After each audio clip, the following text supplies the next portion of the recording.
여러분 안녕하십니까? YTN 뉴스 플러스 시작하겠습니다.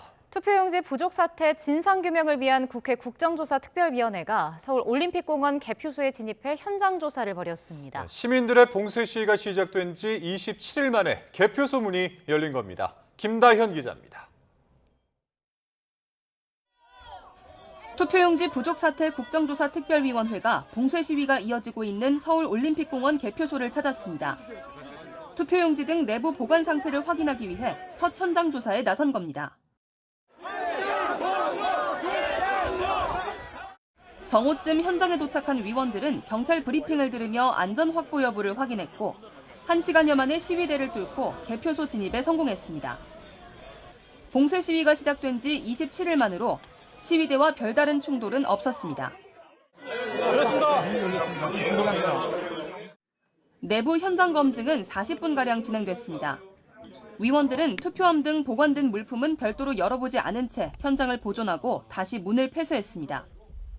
점검 과정에선 일부 투표용지 보관 장소가 샤워실이라거나 CCTV 설치 부족 등에 대한 지적도 잇따랐습니다. 다만 특위위원장인 윤상현 의원은 점검을 마친 뒤 투표지 247만 장이 그대로 보존된 거로 보인다며 공개 재검표를 제안하기도 했습니다. 우리가 공개적으로 재검표하는 것을 한번 긍정적으로 검토해 주시라는 말씀을 드리고 개표소 방문 전에는 투표지 부족 사태가 전국에서 가장 극심했던 서울 송파구 선관위에 대한 현장 조사도 진행됐습니다. 국민 세금으로 월급 받으면 그거 잘하라고 월급 주는 거예요. 남 탓하라고 월급 받는 게 아니라고요. 근데 송파구는 유독 50%를 그대로 고수를 했어요. 그 고수한 이유가 뭡니까? 특히 사전투표율이 낮은 이 송파구에서. 국조특위는 중앙선관위와 서울시 선관위에 대한 2차 현장 조사도 진행할 예정입니다. 오는 22일 결과보고서 채택 전까지 이번 사태의 진상이 규명될 수 있을지 주목됩니다. YTN 김다현입니다. 잠실 개표소 봉쇄 시위 현장에서 현장 경찰관을 폭행한 혐의를 받는 20대 남성 2명의 구속 여부가 이르면 오늘 결정됩니다. 이들은 선관위 직원이 위장한 것으로 의심하며 경찰관을 막아 세웠던 것으로 조사됐습니다. 김희영 기자입니다. 20대 남성이 변호인과 함께 법원에 들어섭니다. 잠실 시위 현장에서 경찰관을 폭행한 혐의를 받는 20대 남성 2명에 대한 구속영장 실질 심사가 열렸습니다. 경찰관 폭행한 혐의 인정하십니까? 아무 말도 하지 마세요. 해당 경찰이 신분 밝혔는데 아무 말도 하지 마세요. 막아선 이유를 좀 알 수 있을까요? 신분 밝혔는데 계속 경찰관 이렇게 아니라고 주장하시는 건 뭡니까? 오늘 영상 기사에서 어떤 점 분해하실 예정이신가요? A씨 측 변호인은 경찰에게 물리력을 행사한 건 인정한다면서도 구속영장 청구는 과도하다는 입장을 밝혔습니다. A씨 등은 지난달 5일 서울 송파구 지역의 지방선거 개표소였던 서울 올림픽공원 핸드볼 경기장 인근에서 경찰관의 양팔과 목덜미를 붙잡아 다치게 한 혐의를 받습니다. 당시 사상 초유의 투표용지 부족 사태로 투표함을 개표소로 옮기지 못하면서 개표가 지연됐고 개표가 완료된 이후에도 일부 시위대는 재선거 등을 주장하며 핸드볼 경기장을 봉쇄했습니다. 경찰 조사 결과 A씨 등은 봉쇄 현장에서 근무를 마치고 복귀하려던 경찰관을 선관위 직원이 위장한 것으로 의심하며 막아 세운 것으로 파악됐습니다. 경찰은 가해자 3명을 특정해 가담 정도가 크다고 판단한 2명에 대해 구속영장을 신청했습니다. 이 모습을 촬영해 SNS에 올린 20대 여성도 허위 사실을 퍼뜨려 명예를 훼손한 혐의로 최근 피의자 조사를 받았습니다. 이들을 포함해 개표소 봉쇄 시위 현장에서의 불법 행위와 관련해 수사를 받은 참가자는 현재까지 100명을 넘었습니다. YTN 김희영입니다. 투표용지 부족 사태를 규명하는 검경합동수사본부가 서울시 선거관리위원회 기획계장 A씨를 참고인 신분으로 불러 조사하고 있습니다. A 계장은 선거 당일 송파구 측과 상황에 대해 연락을 주고받고 내부 대응이나 보고 업무를 직접 맡았던 인물입니다. 합수본은 그동안의 조사를 통해 투표용지 50% 인쇄 결정이 중앙선관위 차원에서 이뤄졌다는 점을 전제로 하더라도 투표 준비가 미흡했던 정황을 포착하고 선관위 직원들의 책임 소재를 가리고 있습니다. 반도체 종목의 정점 통과 우려에 미국 기술주가 급락하며 우리 증시도 얼어붙었습니다. 코스피는 8%가량 하락해 7,648로 내려앉았고 SK하이닉스는 14% 넘게 폭락을 했는데 이 극심한 변동성에 코스피와 코스닥 모두 매도 사이드카가 발동됐습니다. 윤태인 기자입니다. 코스피는 4.46% 급락한 7,933으로 시작했습니다. 8,000선 붕괴와 함께 가파른 급락세에 코스피 시장은 개장 10분도 되지 않아 올해 15번째로 매도 사이드카가 발동됐습니다. 하지만 코스피 하락세는 진정되지 않았고 차익 실현 압력 확대 등으로 낙폭은 더욱 커지며 7.89% 폭락한 7,648의 거래를 마쳤습니다. 코스피 폭락은 미국의 IT 기업 메타가 여분의 AI 연산 자원을 외부에 판매하는 클라우드 사업을 추진할 것이라는 보도가 단초가 됐습니다. 컴퓨팅 자원이 부족하지 않다는 인식을 자극해 반도체 종목이 고점을 통과했다는 우려가 나오면서 미국 증시에서 반도체 종목 등이 급락한 직격탄을 맞았습니다. 엄청난 AI 데이터 센터를 져서 소위 말한 AI의 패권을 자기네들이 쥐겠다는 경쟁을 했었잖아요. 우리는 이때까지 없고 막 그 소위 말하는 공급 부족이었었다고 생각을 했었는데 반도체 대형주이자 코스피 대장주인 삼성전자는 9.06% 폭락한 28만 6천 원으로 SK하이닉스는 14.57% 떨어진 218만 7천 원으로 무너졌습니다. 개인이 6조 2,600억 원 넘게 순매수하며 지수를 방어했지만 외국인이 4조 4천억 원 넘게 팔았고 기관도 2조 원 넘게 순매도했습니다. 코스피와 마찬가지로 하락 출발한 코스닥도 매도 사이드카가 발동됐습니다. 기계장비와 전기전자 등 업종 전반이 약세를 보이며 6.74% 떨어진 866에 마감해 900선이 무너졌습니다. 케빈 워시 미국 연준 의장의 인플레이션 위기가 누그러졌다는 언급으로 달러 강세는 다소 진정됐지만 강달러 기조는 유지됐고 외국인의 대규모 국내 주식 순매도도 겹치면서 환율은 주간 거래 종가 1,555.8원으로 다시 금융위기 이후 최고치를 기록했습니다. YTN 윤태인입니다. 월드컵 부진 책임론이 제기된 홍명보 전 감독이 시민단체로부터 고발을 당했습니다. 2년 전 감독 선임 과정에서 불거졌던 이 공정성 논란을 두고 경찰이 뒤늦게 수사에 속도를 내는 가운데 홍 전 감독에 대한 소환 조사가 이루어질지 관심을 모으고 있습니다. 윤혜리 기자입니다.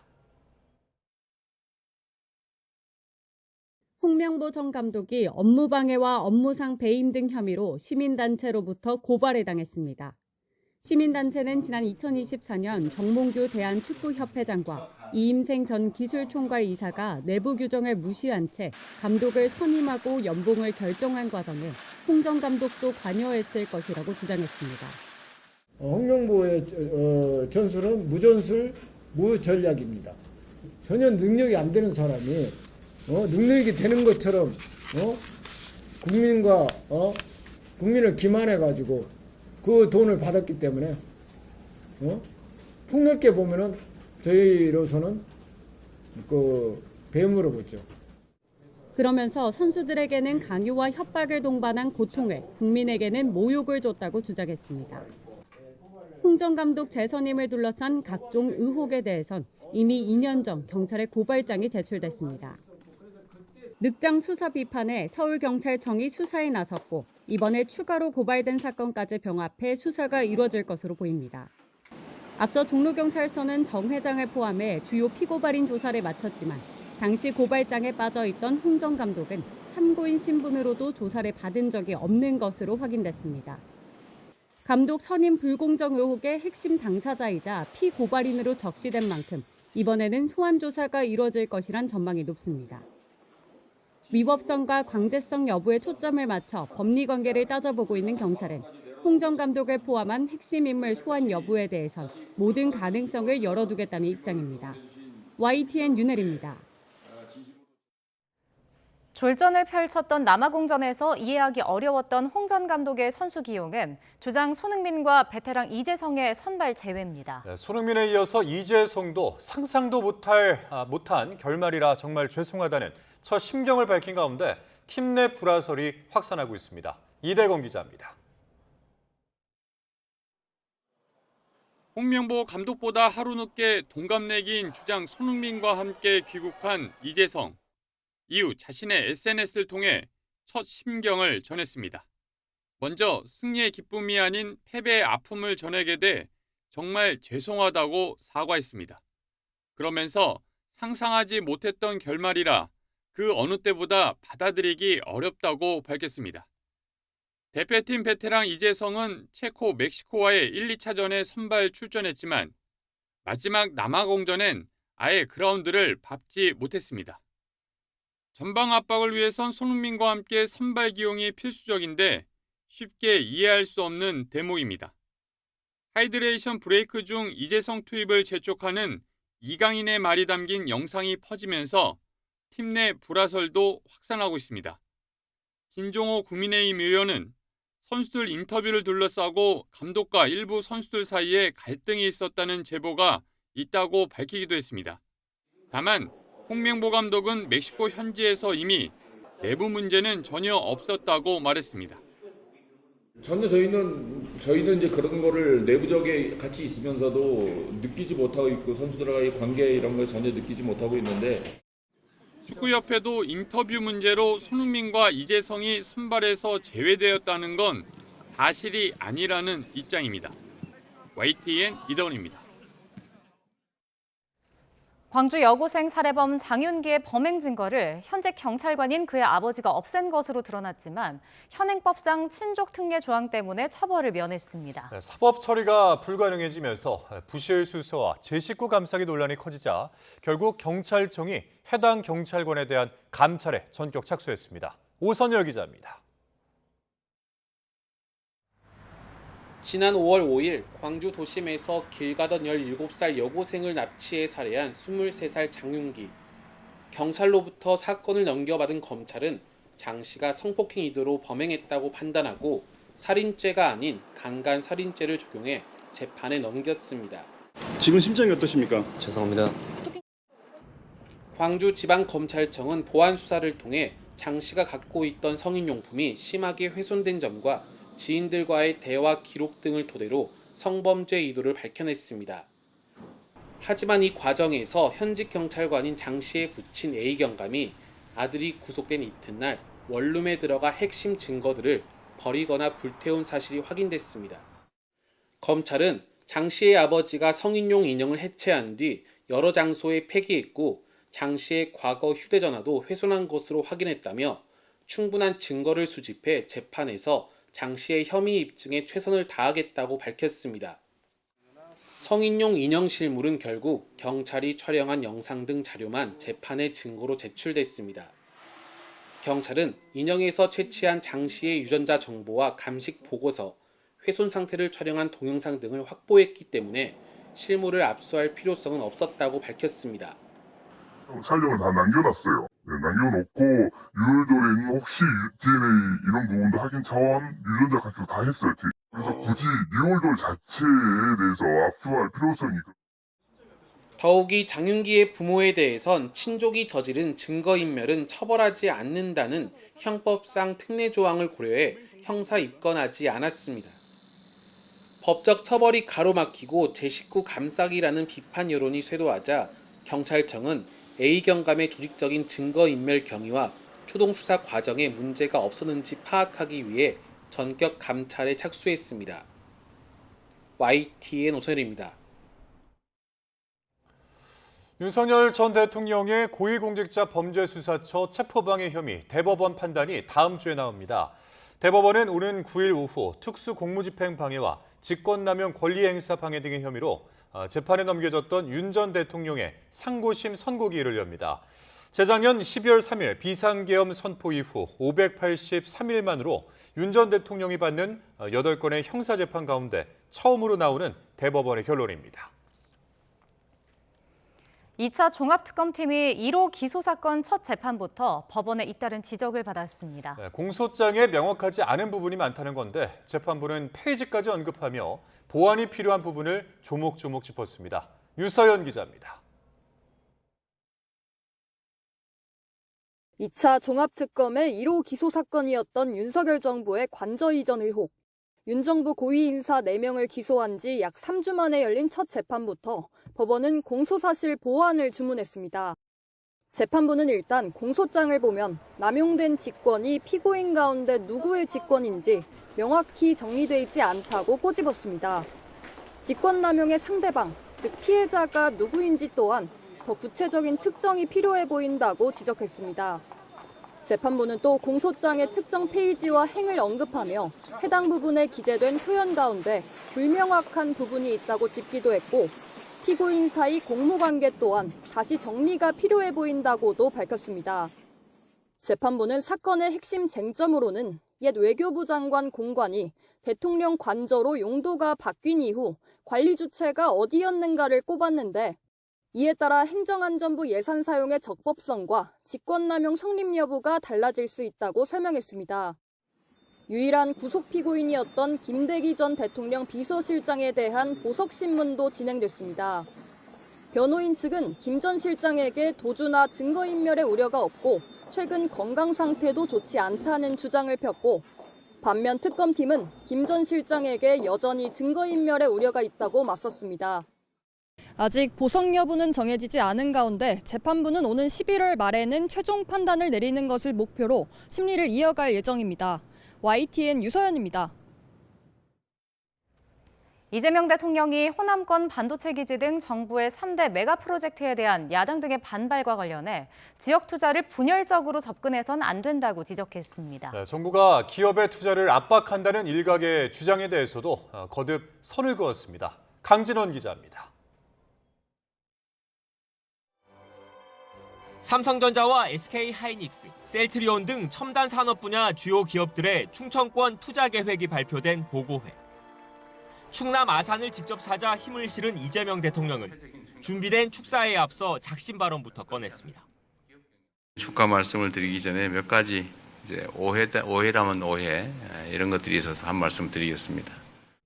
이 대통령은 정부가 추진하는 지역 균형 발전 구상인 3대 메가 프로젝트에 대한 일부 지자체와 야당 등의 비판을 향해 날을 세웠습니다.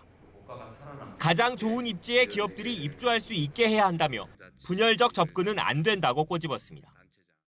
왜 우리 동네 안 나눠져? 이런 식으로 접근하고 안 된다고 화내고 주민들은 섭섭할 수 있죠. 그러나 정치를 하는 사람들이 그런 식으로 같이 거기 부안해동해서 수도권 집중 폐해를 극복하고 지속적인 포용 성장을 위해 야심차게 추진하는 지역 투자는 선물을 나눠주는 게 아니라는 의미입니다. 이 대통령은 정부가 기업을 압박했다는 일각의 기업 팔비틀기 주장도 재차 반박했습니다. 과거 관치행정 시절을 생각해 기업에 압력을 넣어 강제로 할 수 있을 거라 보는 것 자체가 구태라고 지적했습니다. 제가 이재명 회장님한테 압박해가지고 삼성전자가 혹시 그런 결정을 한 게 아닐까 이런 구태적인 생각을 하는 분들이 계시던데 불가능한 얘기죠. 이 대통령은 보고회가 끝난 뒤엔 다시 서울로 올라와 청와대 참모들과 회의를 열고 3대 메가 프로젝트 성공을 위한 총력 지원을 강조했습니다. 관련 정책과 법령 정비, 예산 배정을 국정 운영의 최우선 순위로 두라며 속도전을 주문했습니다. 호남에 이어 충청 지역의 미래개발 청사진을 제시한 이 대통령은 내일은 경남 진주에서 영남권 첨단 산업 발전 보고회를 개최합니다. YTN 강진원입니다. 삼성과 SK가 호남 반도체 공장 4기에 이어 AI 데이터 센터 건설 계획도 잇따라 발표했는데 모두 엄청난 전력을 필요로 합니다. 추가 발전소 건설이 불가피한 상황인데 정부는 추가 원전 건설도 검토할 수 있다고 밝혔습니다. 박기환 기자가 취재했습니다. 삼성과 SK, 셀트리온은 모두 392조 원 규모의 충청권 투자 계획을 발표했습니다. 삼성은 140조 원을 쏟아부어 디스플레이와 HBM 팹, 패키징 공장 등을, SK는 하이닉스의 패키징 공장과 인공지능 데이터 센터 건설에 100조 원을 투자할 계획입니다. 국토의 중심 충청은 앞으로 IT 소재 부품의 글로벌 허브로서 더 큰 성장을 이뤄갈 것입니다. 정부는 이를 위해 맞춤형 패키지 등 총력 지원을 약속했습니다. 하지만 기업들이 가장 크게 요구하는 건 바로 막대한 양의 안정적 전력을 확보하는 것입니다. 반도체 팹과 AI 데이터 센터는 하나같이 막대한 양의 전력을 필요로 하기 때문입니다. 특히 SK는 충청권에 1기가와트 규모의 데이터 센터를 시작으로 모두 15기가와트를 순차적으로 구축하겠다고 밝혔습니다. 앞서 데이터 센터 건설 계획을 밝힌 GS그룹과 네이버까지 합치면 모두 18.4기가와트의 AI 데이터 센터가 들어서게 됩니다. 여기에 필요한 전력량만 4인 가구 3,300만 가구가 하루 동안 쓰는 전력과 맞먹습니다. 대형 원전 13기가 더 필요한 셈입니다. 현재 우리나라에 있는 모든 데이터 센터의 전기 사용량을 다 합하면 1기가와트입니다. AI를 돌리게 되면 동일한 검색에 대해서 한 25배에서 30배 정도 전기를 더 먹거든요. 앞서 호남권 반도체 팹 4기와 충청권 반도체 거점까지 더하면 필요 전력은 더 많아집니다. 정부는 이를 고려해 신규 대형 원전 추가 건설을 검토할 수 있다는 입장입니다. 반도체 공장을 더 키운다든지 AI 데이터 센터를 더 많이 지으면 그때 시작하면 또 늦기 때문에 미리 준비를 해놓으려고 한다. 반도체 생산 거점과 AI 데이터 센터 투자가 적기에 이뤄질 수 있을지는 정부가 풍부하고 안정적인 전력을 어떻게 공급하느냐에 달렸습니다. YTN 박견입니다.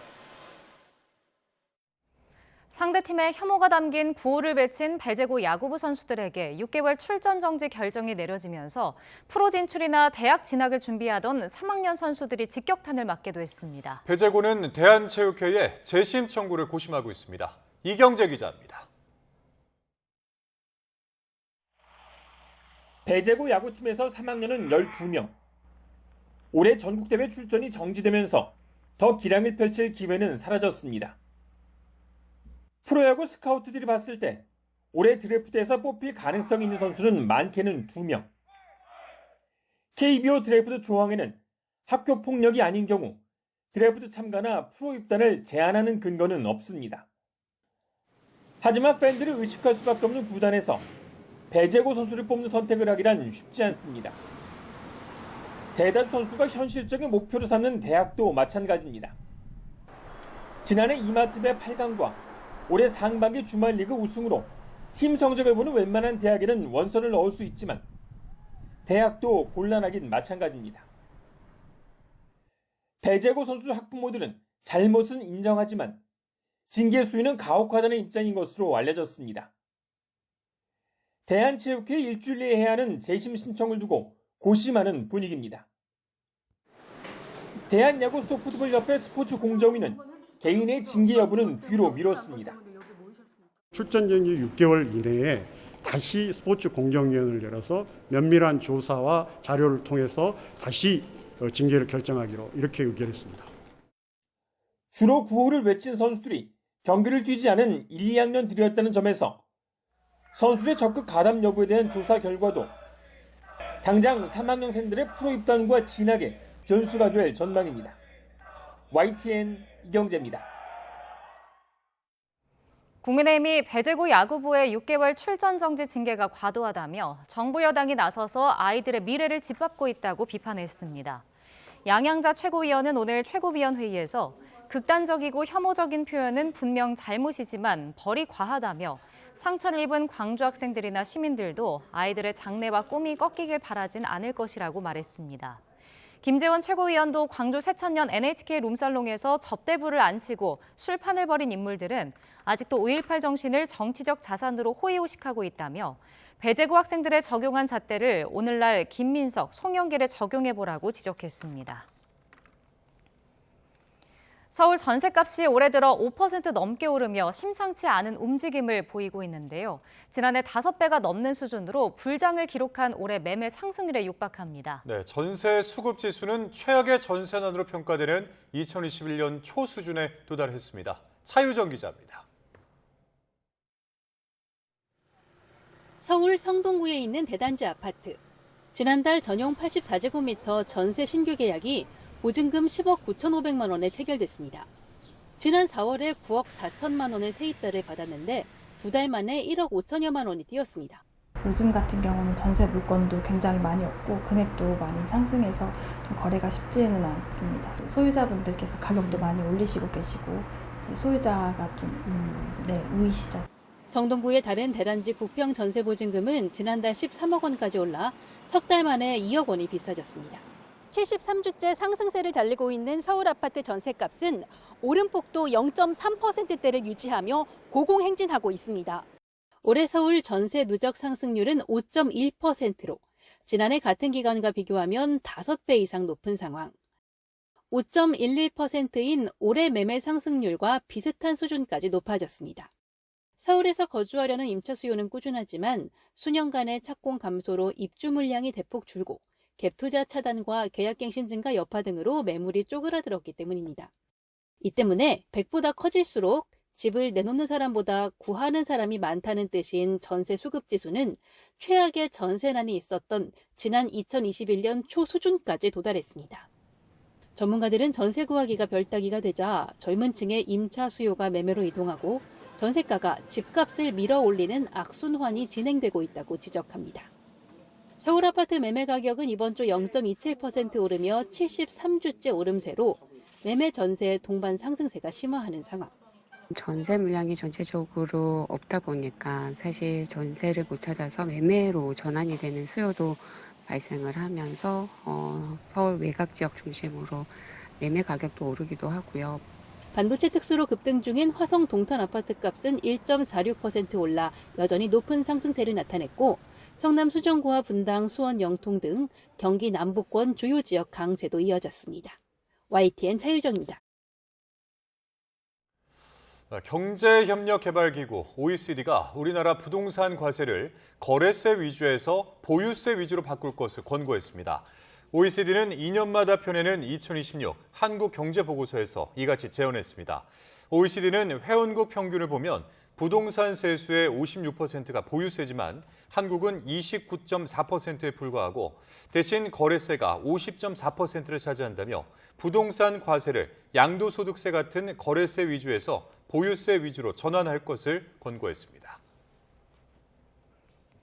미국 의회가 한국이 쿠팡 같은 미국 기업을 차별 대우한다는 내용의 공식 보고서를 발표했습니다. 한국 정부 강압으로 누명을 썼다는 쿠팡 주장이 그대로 담겼는데 미국 정치권을 상대로 한 광범위한 로비의 결과로 보입니다. 권종기 기자입니다.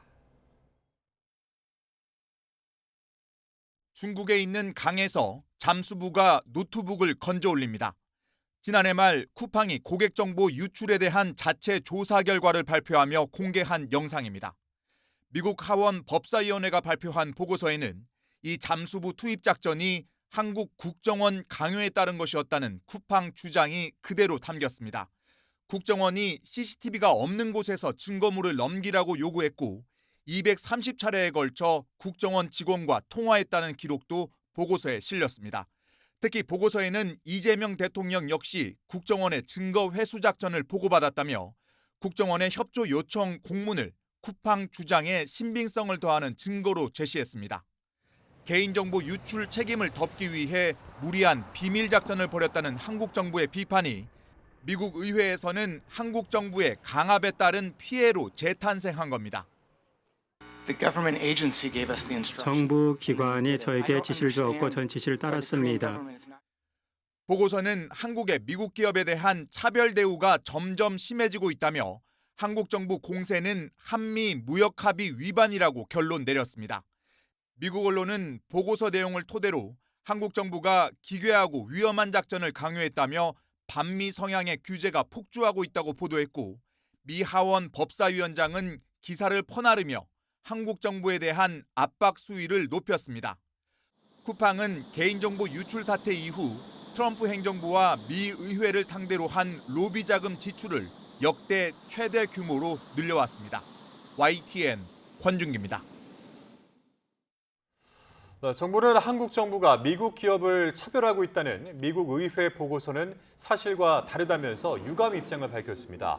외교부는 대변인 정례 브리핑에서 우리 정부가 쿠팡에 대해 차별적 조사와 부당한 규제를 지속하고 있다는 미 하원 법사위 보고서 내용은 사실과 다르다고 반박하면서 쿠팡 측의 일방적인 주장만을 담고 있다며 유감이라고 밝혔습니다. 박일 외교부 대변인은 쿠팡에 대한 조사와 조치는 우리 국내법에 따라서 적법하고 비차별적으로 이루어지고 있고 우리 정부는 국적과 관계없이 공정한 기업 활동 환경을 보장하고 있다고 강조했습니다.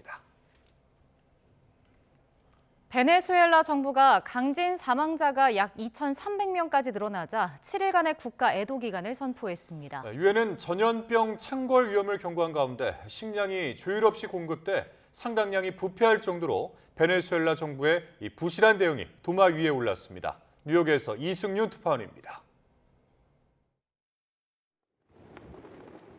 잔해 속에서 많은 시신이 수습되면서 사망자는 2,000명을 훌쩍 넘어섰고 영안실은 밀려드는 시신에 힘겨워하고 있습니다. 부상자도 11,000명을 넘어서 보건의료 시설들이 수용 한계치를 초과했습니다. 델시 로드리게스 베네수엘라 임시 대통령은 희생자들을 기리기 위해 7일간의 국가 애도 기간을 선포했습니다. 약 5만 9천 채의 건물이 파괴됐다는 분석이 나온 가운데 이재민들은 공포감에 건물 대신 야외 캠프에서 지내고 있어 대피소는 과밀 상태입니다. El apartamento del lado se vino para el otro apartamento donde estábamos nosotros y por eso es que está agrietado, está afectado el apartamento de nosotros, o sea, los dos. Y estamos aquí porque tenemos mucho miedo por el temblor. 유엔은 주택과 공급망이 다 파괴된 라과이라에 한 달치 식량을 전달해 임시 급식소를 운영하며 구호와 복구 작업에 들어갔습니다. Recovery will be a marathon, not a sprint. Sustained support for the people of Venezuela is critical, and it's exactly what we're doing. 파나마에 있는 유엔 인도주의 지원 창고엔 1,400톤 이상의 구호 물자가 사전 배치돼 발송을 기다리고 있습니다. 문제는 차량 통행 관리와 출입 제한 말고는 제대로 한 게 없는 베네수엘라 정부의 부실 대응입니다. 구호식품 공급이 조율 없이 이루어지면서 고온의 날씨에 식품의 상당량은 배분이 이루어지기도 전에 부패하는 것으로 전해졌습니다. 유엔은 지진 전부터 베네수엘라의 백신 접종률이 낮아 이제 홍역이나 디프테리아 같은 전염병과 모기와 벌레맥의 감염병이 창궐할 위험이 커졌다고 강력히 경고했습니다. 뉴욕에서 YTN 이승윤입니다. 미국과 이란의 종전 후속 협상이 카타르 도하에서 마무리됐습니다. 트럼프 대통령은 아주 좋은 회담이었다 이렇게 평가를 했지만 양측은 여전히 호르무즈 해협과 이란 핵 문제를 놓고 이견을 드러냈습니다. 워싱턴에서 신윤정 특파원입니다. 트럼프 미 대통령은 이란과의 종전 후속 협상에 대해 아주 좋은 회담들이 있었다며 이란 비핵화가 순조롭게 진행되고 있다고 주장했습니다. Denuclearization of Iran is moving along well. They've had very good meetings and we'll see. 이란과의 전면전 재개 가능성에 대해서는 지난주 이란을 강하게 타격해 많은 진전을 이뤘다고 생각한다며 신중한 입장을 보였습니다. 카타르 도하에서 열린 실무 협상은 미국과 이란 대표단이 직접 마주하지 않고 카타르와 파키스탄이 양측을 오가며 의견을 조율하는 방식으로 진행됐습니다. 미국은 스티브 위트코프 중동 특사와 트럼프 대통령의 맞사위 제러드 쿠슈너를 보내 협상 토대를 마련했고 이란은 카젬, 가리바바디 외무차관이 중재국들과 잇따라 회담했습니다. 미국의 회담 최우선 과제는 호르무즈 해협의 안전하고 자유로운 통항체계 구축이었습니다. 제이디 벤스 미국 부통령은 현재 협상은 상선 운항 문제에 집중하고 있다며 유가 하락 등 진전을 계속 이어가기 위해 노력하고 있다고 밝혔습니다. Talking about some of the details here, making sure commercial traffic really does. It's already started in an amazing direction. 반면 호르무즈 해협 항로 통제권과 60일 이후 통행료 부과 방침을 굽히지 않고 있는 이란은 회담 중에도 승인받지 않은 외국 선박이 해협에서 좌초됐다고 전하며 무력 시위를 벌였습니다. 이란은 이번 회담에서 동결 자산 60억 달러 가운데 일부를 물품 구매에 사용하는 방안을 카타르와 논의했다며 동결 자산 해제를 강조했습니다. 또 레바논 휴전 이행을 위해 양해각서 위반 사항을 보고할 연락 채널도 구축하기로 했다고 밝혔습니다. 양측 모두 지난주 무력 충돌에 따른 위기를 낮추기 위해 대화 국면은 유지했지만 쟁점을 놓고 이견이 여전한 만큼 고위급 회담 성사까지는 상당한 진통이 불가피해 보입니다. 워싱턴에서 YTN 신윤정입니다. 12.3 내란에 가담했다는 의혹에 연루된 김명수 전 합동참모본부 의장이 재판에 넘겨졌습니다. 2차 종합특검팀은 오늘 내란 중요 임무 종사 혐의를 받는 김 전 의장을 불구속 상태로 기소했습니다. 김 전 의장은 비상계엄 선포 당시 국회에 군인이 투입되는 상황을 알고도 이를 제재하지 않고 계엄 사무를 우선하라는 취지의 단편 명령을 내리는 등 내란에 가담한 혐의를 받습니다.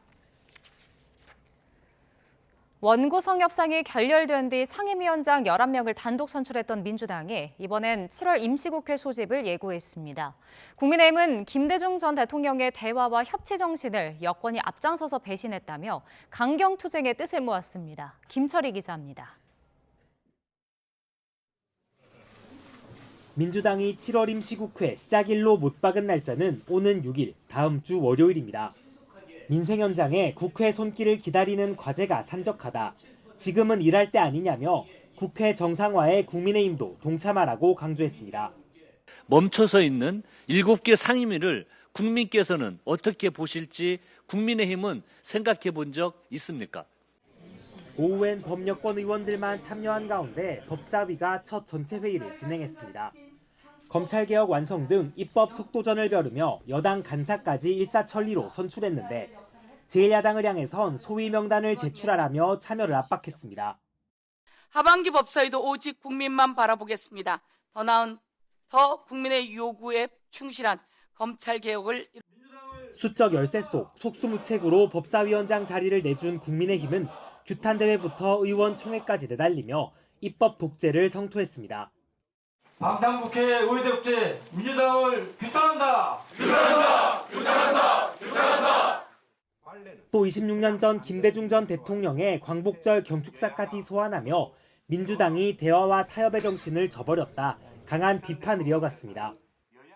말로만 김대중 대통령을 존경한다고 하지 김대중 정신을 완전히 배신한 정당이 지금의 민주당입니다. 2시간 넘는 의원 총회 끝에 국민의힘은 이대로는 원구성에 협조할 수 없다며 나머지 상임위원장 자리 7곳도 받지 않기로 했습니다. 공소취소 특검법을 처리하지 않겠다는 도장이 있으면 법사위를 내줘도 되지 않겠느냐는 일부 의견이 나오기도 했지만 중진은 강한 투쟁에 모였습니다. 특별한 상황 변화가 없으면은 저희가 이게 상임위 운영에 협조할 생각은 전혀 없다는 그런 말씀을 드립니다. 다만 공소취소 특검법과 투표용지 부족 사태 등에 대응하려면 원내에서 싸워야 한다는 현실론도 있어 전면 보이콧까지 나아갈지는 좀 더 지켜봐야 한다는 의견도 있습니다. YTN 김철입니다. 다음 달 더불어민주당 차기 당대표 선거를 앞두고 당권 주자들의 선명성 경쟁이 짙어지고 있습니다. 여의도로 복귀한 김민석 전 총리는 첫 지역 일정으로 충북을 찾았고 정청래 전 대표는 이틀째 호남을 돌며 지지층 공략에 나섰습니다. 황보혜경 기자입니다. 이재명 대통령이 충청을 찾은 날 김민석 전 총리 역시 국회 복귀 첫 지역 일정으로 충북 청주를 선택했습니다. SK하이닉스 반도체 공장을 찾아 정부의 3대 메가 프로젝트는 인공지능 초강국과 지역 균형 발전을 위한 역사적 승부수라고 힘을 실었습니다. 당도 거기에 전력 두고 하는 것이 맞다고 생각하고 또 그러한 뒷받침을 하기 위해서 제가 당으로 돌아온 것이기 때문에 당내 강성 지지층을 겨냥한 메시지도 빼놓지 않았습니다. 재작년 김건희 씨 출장 조사에 나선 검찰이 김 씨 측 통지를 받고서야 조사 장소를 알았다는 보도를 언급하며 검찰개혁 완수 필요성이 다시 확인됐다고 개혁 의지를 선명히 드러냈습니다. 경쟁자인 정청래 전 대표는 권리당원 3분의 1이 몰려있는 최대 승부처 호남을 이틀 연속 훑었습니다.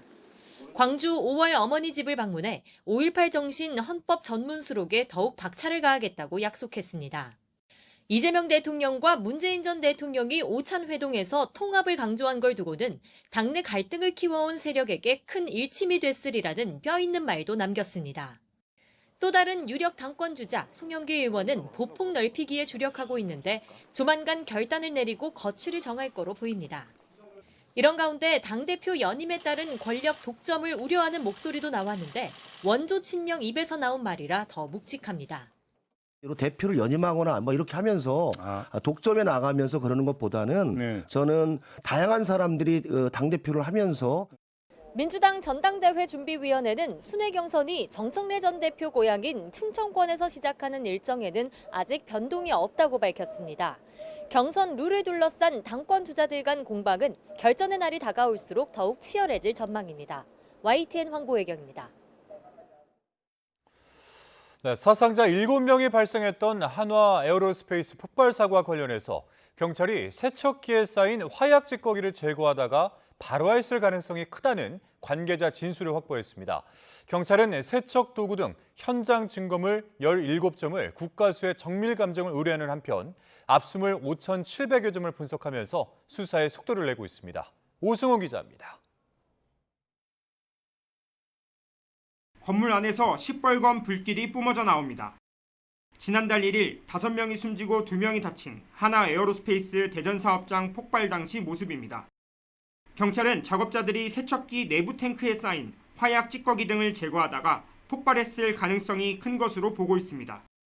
현장 책임자가 폭발 전 고압 세척기 내부에 가라앉아 있는 화약 찌꺼기 등을 세척 도구로 청소하는 작업을 했다고 진술했기 때문입니다. 도구 중 일부는 전기가 흐르는 동합금 소재로 만들어졌고 긴 막대와 짧은 호미 등 다양한 형태였던 것으로 파악됐습니다. 경찰은 폭발 현장에서 세척 도구와 배관 부품 등 17점을 확보해 국과수의 정밀 감정을 의뢰했습니다. 경찰은 가재웅 한화에어로스페이스 대전 사업장장을 업무상 과실치사상 혐의로 입건하고 압수물 분석에 수사력을 모으고 있습니다. 경찰과 노동청은 그동안 3회에 걸친 합동 감식과 5,700여 점에 대한 압수물 분석, 그리고 관련자 32명을 조사하였습니다. 노동당국 역시 사법 처리에 속도를 내고 있습니다. 손재일 대표이사를 중대재해처벌법 위반 혐의로, 가재웅 대전 사업장장을 산업안전보건법 위반 혐의로 각각 입건했습니다.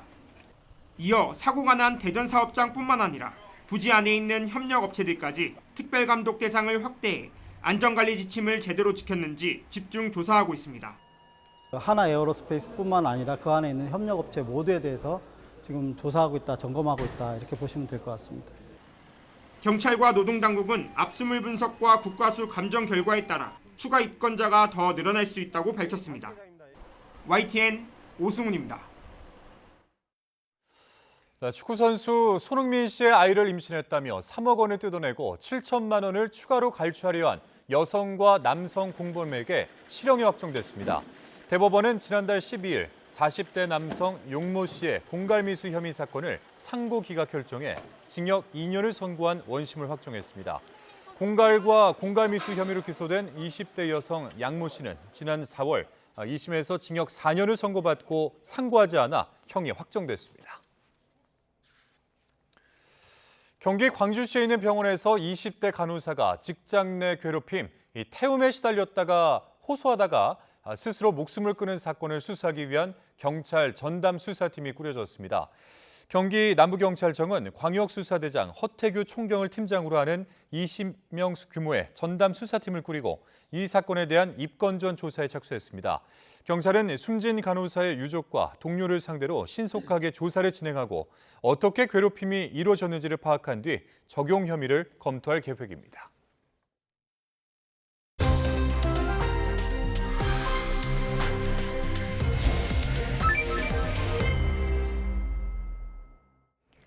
네, 정부가 추진하는 3대 메가 프로젝트의 후속으로 오늘은 충청권의 첨단 산업 발전 국민 보고회가 열렸습니다. 네, 이 자리에서 반도체와 디스플레이 그리고 2차 전지 등 첨단 산업을 육성하기 위한 대규모 투자 계획이 발표됐는데요. 자, 김정관 산업통상부 장관을 만나서 자세한 내용 들어보겠습니다. 안녕하십니까? 어서 오십시오. 네. 초대해 주셔서 감사합니다. 네, 감사드립니다. 자, 이틀 전에 광주에 이어서 오늘은 충남 아산을 또 방문을 하셨습니다. 이제 삼성이나 SK 같은 이제 주요 기업들이 충청권에 390조 원을 투자하겠다 이렇게 밝혔는데 일단 이게 어떤 의미가 있는지부터 한번 짚어주시죠. 충청권은 모두가 다 알다시피 우리 물류나 교통의 사통팔달 지역입니다. 그리고 이 지역에 투자하는 내용들을 보면은 반도체, 디스플레이, 2차 전지, 바이오까지 그야말로 앞으로 우리나라의 미래를 먹거리를 책임질 산업들입니다. 네. 이번에 충청권을 하게 됐던 배경들도 이와 같은 산업들에 있는 많은 기업들이 이 지역이 최적지다. 어떤 의미냐면 R&D라든지 인력이라든지 이런 부분을 구하기도 굉장히 수월하고 또한 아울러서 정부가 지방에 대한 투자도 굉장히 많이 하고 있는 상황이기 때문에 이 지역을 일종의 첨단 산업의 생태계로 구축하자는 그런 의미에서 앞으로 미래의 먹거리를 키우고 충청 지역의 젊은 친구들의 어떤 일자리를 만들어낼 수 있는 귀한 투자라고 생각을 합니다. 뭐 서남권, 충청권 그리고 내일은 이제 영남권까지 지금 정부의 3대 메가 프로젝트에 대해서 장관님은 이제 속도전을 계속 강조를 하고 계시는데 이렇게 속도감 있게 추진하는 이유가 뭔지 좀 여쭤보겠습니다. 저희들이 좀 우리 경제를 좀 더 길게 보면은 우리 지금 잠재 성장률이 매 정권을 지날 때마다 계속 이렇게 내려오고 있는 상황입니다. 네. 또 그걸 다른 한편으로 보면 최근에 벌어지고 있는 상황을 보면 AI 혁명이 우리 앞에 굉장히 가까이 와 있습니다. 다른 말로 말씀을 드리면 성장이 이렇게 떨어지는 상황에서 우리가 지금 벌어지고 있는 AI 혁명에 제대로 대처를 하지 않으면 더 떨어질 수가 있고 우리가 여기서 이 기회를 활용을 해서 올라간다면 이 저성장 흐름을 끊고 올라갈 수가 있는 거죠. 그게 어떻게 보면 지금이 마지막 타이밍이다. 왜냐하면 기업들은 반도체 쪽에 있는 슈퍼사이클에 있어서 굉장히 여력이 있고 정부도 이로 인한 초과 세수가 있습니다. 투자 여력이 같이 있는 거죠. 이와 같은 투자 여력과 현재 타이밍을 잘 활용을 하게 되면 우리 기업과 우리나라가 저성장의 흐름을 끊고 반전할 수 있겠다는 측면에서 정부가 참 속도감 있게 추진을 하고 있다고 보시면 되겠습니다. 그러니까 투자 여력도 있고 좀 타이밍을 이번에 잘 활용을 하겠다라는 말씀이신데, 근데 이번에 이제 서남권 반도체 생산단지 건설을 두고 또 일각에서는 너무 이제 호남에 좀 지나치게 편중된 게 아닌가 이런 지적도 나왔거든요. 이 부분은 어떻게 생각하십니까? 저는 이제 반도체 산업 담당 주무장관 입장에서 이 지금 현재 되고 있는 반도체 쪽은 단순하게 뭐 지역 균형뿐만이 아니라 반도체 산업을 통해서 우리나라를 한번 이렇게 구군을 한번 일으켜 보겠다는 거 굉장히 거대한 프로젝트입니다. 반도체 투자가 용인, 평택 그리고 서남권에 생산이 있다면 이 충청권도 마찬가지 패키징이 굉장히 큰 부분이 참여하고 있습니다. 또 동남권은 소부장이 또 크게 자리 잡고 있습니다. 저희 어떻게 보면 저희들 생각하기에는 반도체가 수도권과 충청, 호남, 영남 전국이 같이 해도 사실은 우리의 추격하고 있는 경쟁국들을 이길까 말까 하는 상황이라 저희는 이번 기회가 어떻게 보면은 반도체를 다 이렇게 세울 수 있는 그렇게 봐주시면 좋을 것 같고요. 특별히 우리 기업들이 서남권에 대해서 조금 더 생산 거점으로서 주목을 하게 됐던 배경은 서남권이 우리 지역 균형에서도 나오지만 굉장히 지역적으로 어떻게 보면은 산업에서 소외되어 있다 보니까 그게 역설적으로 부지라든지 전기라든지 이런 부분에서 오히려 더 호재인 부분들이 있습니다. 그리고 지금 정부의 지역 균형 정책이 수도권에서 멀수록 더 두텁게 지원하자는 정책입니다. 그 소리는 기업들에게는 수도권에서 조금 더 멀어질수록 일종의 뭐랄까 더 많은 혜택이 갈 수도 있겠나 그런 반증이 되고요. 하나 또 꼭 첨언드리고 싶은 건 대만 같은 경우도 우리가 멀어지면은 사람들이 어떤 생각을 하냐면 허브에서 멀어지면은 더 어려운 거 아니냐 이런 말씀을 하는데 대만도 신주 가오슝하고 거리가 한 230km 정도 됩니다. 그 말은 용인과 광주 거리가 한 230km 정도 됩니다. 그러니까 이와 같은 생태계나 허브 같은 기능들은 우리 정부와 기업이 어떻게 하느냐에 따라서 같이 시너지를 만들어낼 수 있다고 생각을 하고요. 더 주목하고 싶은 것은 이와 같은 우리한테 가져 있는 어떤 천재일우의 기회라고 저는 생각합니다. 이 기회를 기업과 우리 국민과 정부가 같이 해서 지금의 저성장 흐름을 끊고 올라갔으면 좋겠다는 그런 바람을 가지고 있습니다. 그런데 이제 서남권에 반도체 공장 4기를 새로 짓게 된다면 뭐 전기, 이렇게 물과 같은 인프라가 좀 부족할 수 있다 이런 우려도 사실 있습니다. 혹시 대책이 있으신지 한 말씀 여쭙겠습니다. 그러니까 4기의 팹을 짓는데 전력이 한 6.3기가 정도, 물이 한 65톤 정도 필요하다, 65만 톤 정도가 필요하다고 합니다.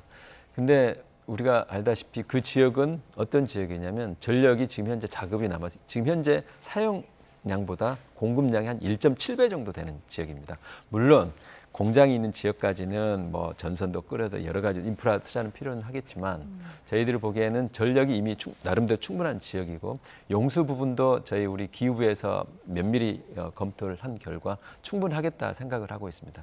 어느 지역도 뭐 전력이나 용수, 사람 이런 부지 이런 게 모두 갖춰져 있는 지역은 없습니다. 그런데 이제 호남 지역이 서남권 지역이 상대적으로 부지라든지 전력이라든지 용수 부분에서 나름대로 굉장히 큰 메리트가 있다고 우리 기업들이 생각을 했고 더군다나 정부가 가지고 있는 강력한 지방균형 정책이 기업들이 선택을 할 때 기여를 한 걸로 생각을 하고 있습니다. 너무 걱정하지 않으셔도 저희들 입장에서도 이게 시급하게 반도체를 세워야 저희들이 되기 때문에 거기에 맞춰서 기업들의 투자에 맞춰서 저희들이 인프라를 공급할 수 있도록 책임지고 하도록 하겠습니다. 네, 사실 우리 이제 반도체 기업들이 초호황을 맞고 있는데 그래서 생산 능력을 좀 확대를 하고 있거든요. 근데 이제 시장에서는 이런 흐름이 언제까지 갈지를 두고는 의견이 좀 엇갈리는 것 같더라고요. 근데 여기에다가 이제 메가 프로젝트까지 더해지면 메모리 반도체 이제 공급 과잉이 아니냐 이런 목소리도 나오는데 이건 어떻게 보십니까?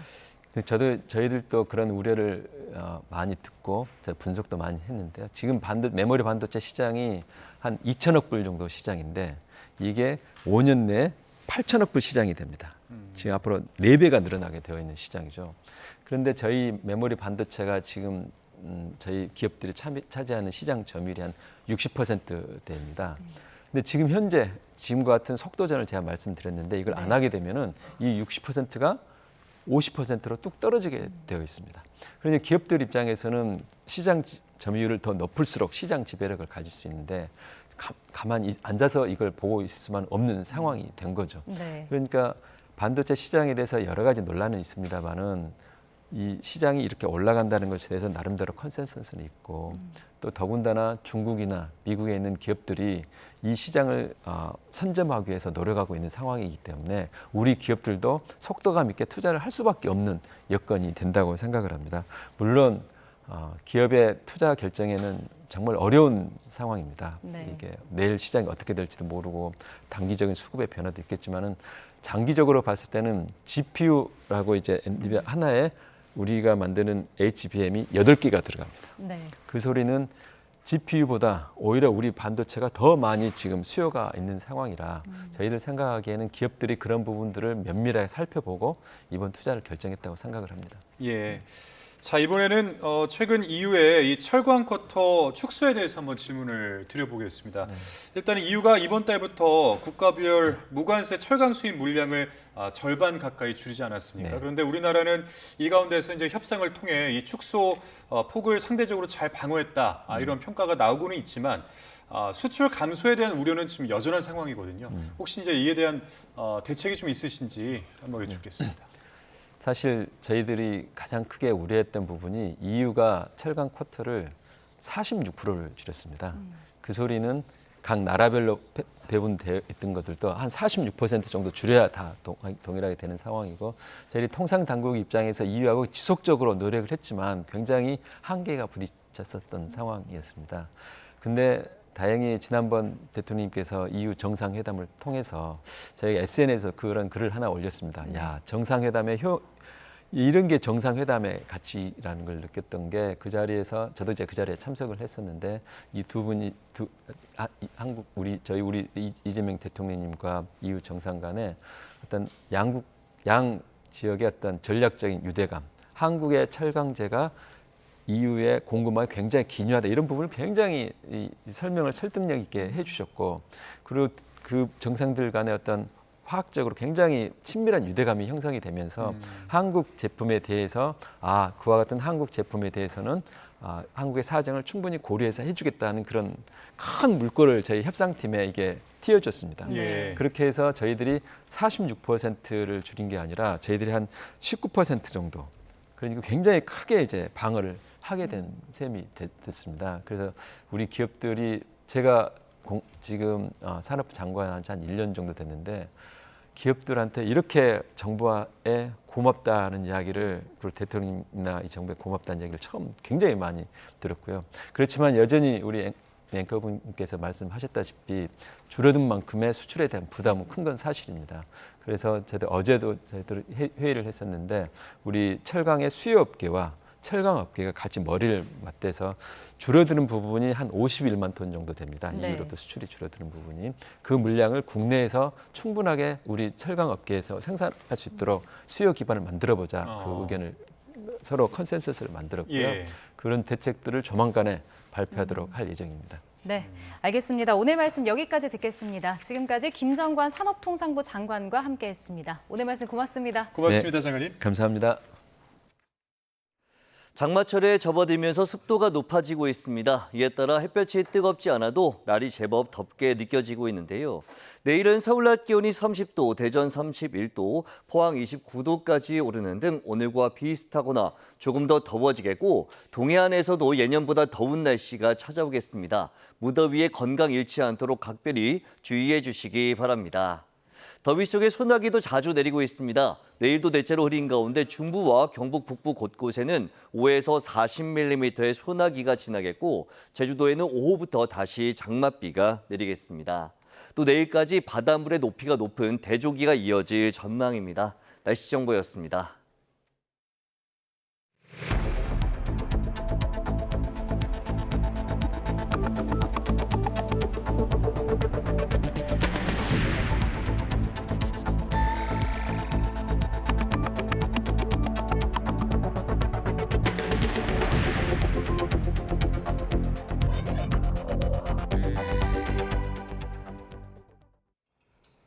투표용지 부족 사태 진상 규명을 위한 국회 국정조사특별위원회가 서울 올림픽공원 개표소에 진입해 현장 조사를 벌였습니다. 시민들의 봉쇄 시위가 시작된 지 27일 만에 이 개표소 문이 열린 겁니다. 김다현 기자입니다.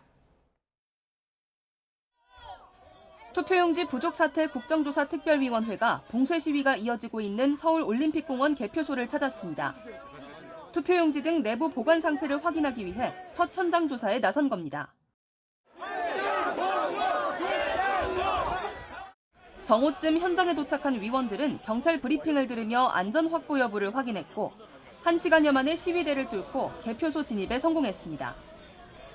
봉쇄 시위가 시작된 지 27일 만으로 시위대와 별다른 충돌은 없었습니다. 내부 현장 검증은 40분가량 진행됐습니다. 위원들은 투표함 등 보관된 물품은 별도로 열어보지 않은 채 현장을 보존하고 다시 문을 폐쇄했습니다. 점검 과정에선 일부 투표용지 보관 장소가 샤워실이라거나 CCTV 설치 부족 등에 대한 지적도 잇따랐습니다. 다만 특위위원장인 윤상현 의원은 점검을 마친 뒤 투표지 247만 장이 그대로 보존된 거로 보인다며 공개 재검표를 제안하기도 했습니다. 우리가 공개적으로 재검표하는 것을 한번 긍정적으로 검토해 주시라는 말씀을 드리고, 개표소 방문 전에는 투표지 부족 사태가 전국에서 가장 극심했던 서울 송파구 선관위에 대한 현장 조사도 진행됐습니다. 국민 세금으로 월급 받으면 그거 잘하라고 월급 주는 거예요. 남 탓하라고 월급 받는 게 아니라고요. 근데 송파구는 유독 50%를 그대로 고수를 했어요. 그 고수한 이유가 뭡니까? 특히 사전투표율이 낮은 이 송파구에서. 국조특위는 중앙선관위와 서울시 선관위에 대한 2차 현장 조사도 진행할 예정입니다. 오는 22일 결과보고서 채택 전까지 이번 사태의 진상이 규명될 수 있을지 주목됩니다. YTN 김다현입니다. 네, 이렇게 투표용지 부족 사태 이후 시위로 봉쇄됐던 서울 올림픽공원 핸드볼 경기장 출입문은 27일 만에 열린 겁니다. 네, 경기장은 국회 국조특위 현장 조사가 진행되는 동안 개방됐는데 경찰은 시위대를 한 명씩 이동 조치하면서 출입로를 확보하고 닫혔던 문을 열었습니다. 배민혁 기자입니다. 투표용지 부족 사태 규명을 위한 국회 국정조사특별위원회의 개표소 방문을 앞두고 일대에는 긴장감이 흘렀습니다. 일부 시위 참가자들은 출입문을 막은 채 자리를 지켰고 부정선거 재선거 구호가 울렸습니다.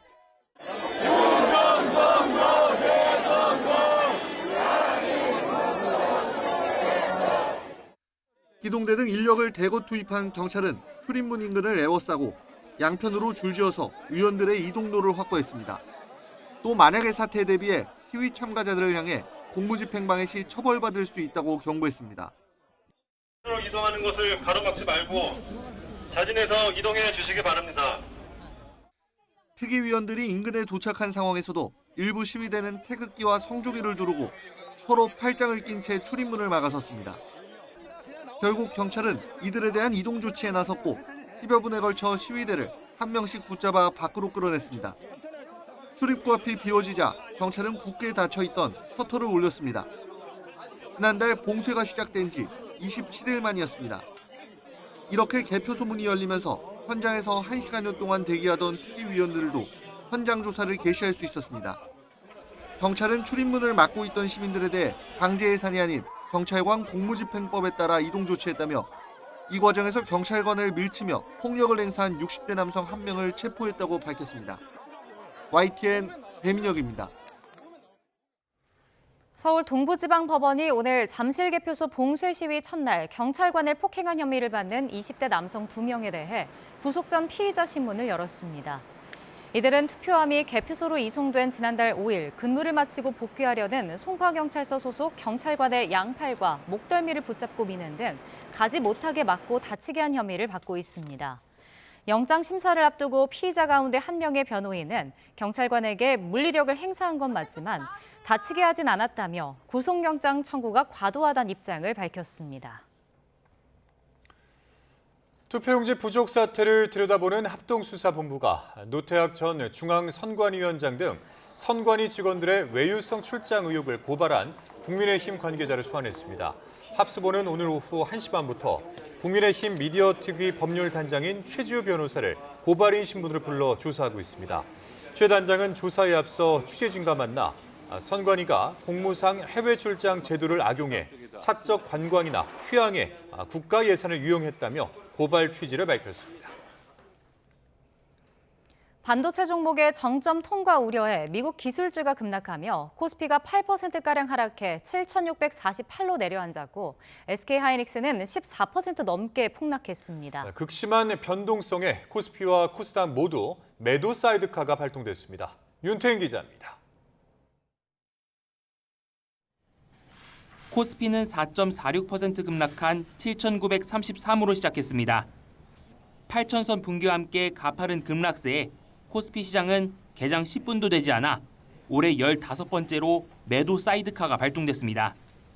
하지만 코스피 하락세는 진정되지 않았고 차익 실현 압력 확대 등으로 낙폭은 더욱 커지며 7.89% 폭락한 7,648의 거래를 마쳤습니다.